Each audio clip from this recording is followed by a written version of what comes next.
Good afternoon. I'm sitting in the dark because I have an eye injury and bright light is really kicking my butt the last couple of days. So my right eye is wounded. There's nothing I can do about it except put drops in it and unfortunately suffer bright light. So I started this morning feeling pretty good, and as the day has worn on, it's gotten worse. So now I can't play because the front of the lights is killing me. So anyway, somehow this morning it was irritated when I got out of bed, and it's gotten progressively worse. Actually, it was irritated yesterday. It's gotten progressively worse over the last couple of days. No infection or anything. It's fine, but I can't stand, and I couldn't sit here with sunglasses on. You guys would think that I am a jackass, so I won't be sitting here with sunglasses on. I'm not going to pull the Jim McMahon sunglasses routine. No, I'm kidding. Okay, so I have no clue whether you're going to be able to if this video is going to look like crap. But I want to talk a little bit about family football. I want to talk a little bit about simple as genius because I mean, I've been around long enough and I've seen enough that there is genius comes to us in simple. The the more simple something is that is effective or creative or achieves the purpose, that's where genius lay. It lays in how can we do the thing in the most effective, efficient, and simple way. And for me, family football is one of those games. Game-winning drive is one of those games. Um, I'm trying to think of the little pin that holds metal rods together, right? This simple little pin. These little ingenious little tools or games or music or art, film, sometimes simpler. More simple is better. Most simple is genius, right? Um, so family football for me, it absolutely nails it. And because it is simple, kind of like Apple. And again, there'll be an argument that Apple is not simple. Well, it's simple in that it's abstract enough it lets me draw the conclusions of what the play must look like, right? It's not simple in that it's limited. It's not simple in its dynamism of results and in its number of charts and field locations and player cards, etc. No, no, no. In that sense, Apple is a full-blown, it's got it all. But it's simple in the fact that in that result, I can draw the imagery myself, the abstract imagery of how the fullback got 4 yards, right? But something like family football, it's accurate in this simple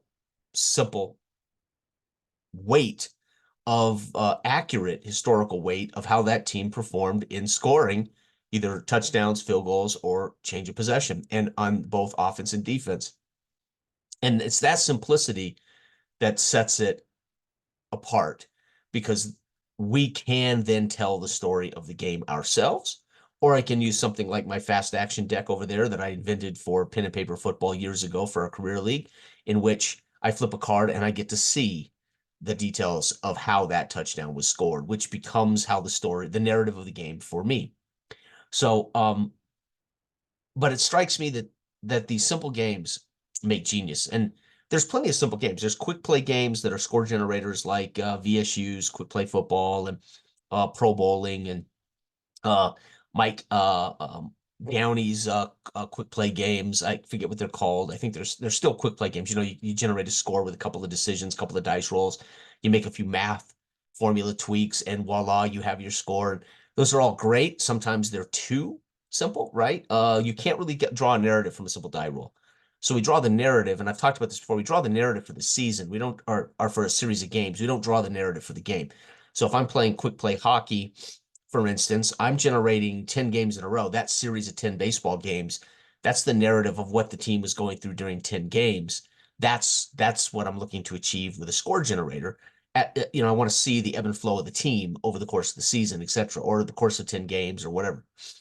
But then there's these play-by-play games, which I think are most of us serious replay players, sports replay. We want the play-by-play. We want every snap, every down because we are replaying, and therefore we want the fullback, the halfback, the tight end, the left tackle. We want all that minutia, and we want all that because it's we're looking for the 3 hour football simulation, right? And then there's these play by quarter, like pen and paper football, which is, well, pen and paper football also has a full-fledged snap by snap game, by the way, for those who don't know. It's a $2 PDF book from Drive Through RPG by John M. Stater. For those of you who don't know me, I have played it and talked about it a long time. And of course, I ran a league for a long time. I started with that game for the league. It evolved into Grid Zone. But the gist of it is that's a score by quarter game, and I made that deck for score by quarter. So this deck is slightly misbalanced for possession by possession. So I'm going to rework the probabilities of this deck to a possession by possession NFL structured game. But that is working great for what I'm doing right now. I don't mind that there's a few more big plays, interceptions, and fumbles than you would really want to see in 6 possessions per quarter game, right? Okay, so that's okay. And I'm playing shorter possession games right now. For those who haven't noticed, I'm not playing the full 6 possessions as indicated in the game.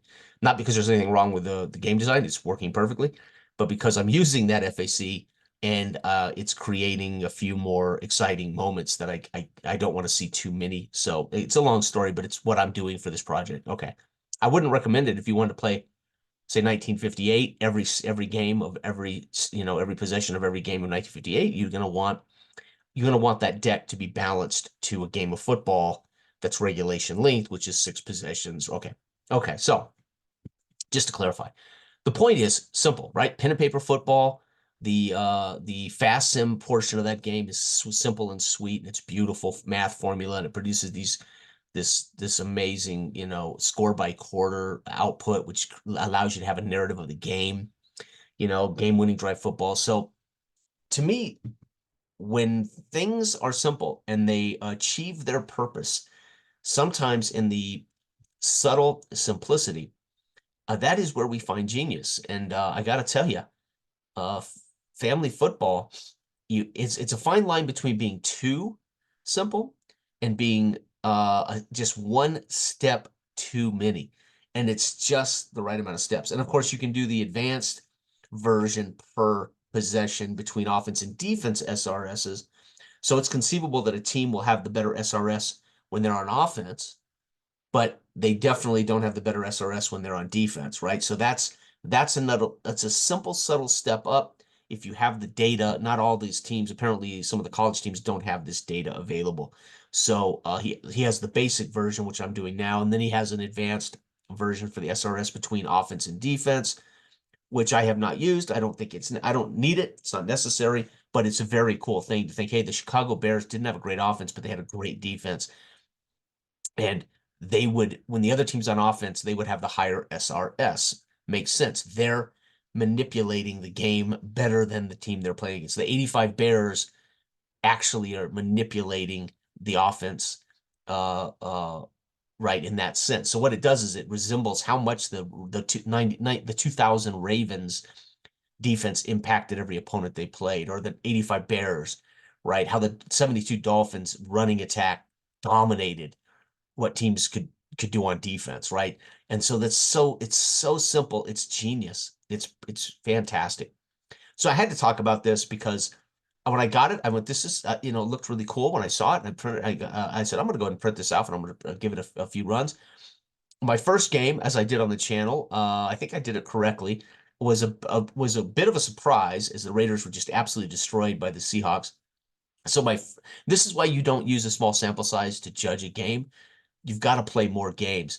Every other game I play tested before I shared more of this one, before I came up with this project and started to use my FAC card for details, every game came out really well. And I went, okay. It was just a fluke that Seattle destroyed the Raiders in that test or that introductory game. So you always want to give a game a few more. You want to give a few more runs before you decide whether there's something wrong with it, which I didn't think anything was wrong with it because I know that on any given Sunday, this could happen. It could happen. I did a Hagler. I did an entire Hagler career with Mike Downey's quick boxing. He had so many boxers that I literally could go through and chronologically find every one of Hagler's real opponents for his entire career. And I started with the very first opponent and I finished with Hagler's very last opponent. And of course, at 8-0, some nobody beat him, right? And I remember thinking that at the time I was like, oh wow, Hagler didn't lose until he was what, 31-0, or I don't know how many wins he had before he lost. But that's why we dropped the dice, because anything can happen. So it didn't ruin it for me. I think he still ended up something like 60, 59-4 or 59-6 or something. So he wasn't quite as good as he was in real life. But the point is, it was within the acceptable margins of probabilities, right? That if you replay based on dice in a game, that's acceptable margin of outside the lines, right? What do we call that? It's an acceptable deviance from the norm, right? And if our norm is his career record of 62-3, and he ends up 59-5 or something, that's acceptable deviance from the norm, right? So far, every team that is rated higher that I've played has ultimately won or has been very close. So I'm loving it. But I had to talk about this because my favorite tabletop role-playing game is a free pay what you want one-page RPG by Scott Malthouse. It's called In Darkest Warrens. It's available on DriveThruRPG free. It's one-page RPG. It uses D6. He also makes a sci-fi version of it called Astonishing Interplanetary Adventures. I discovered those a few years ago and radically changed my view of role-playing games and what I need to do this thing.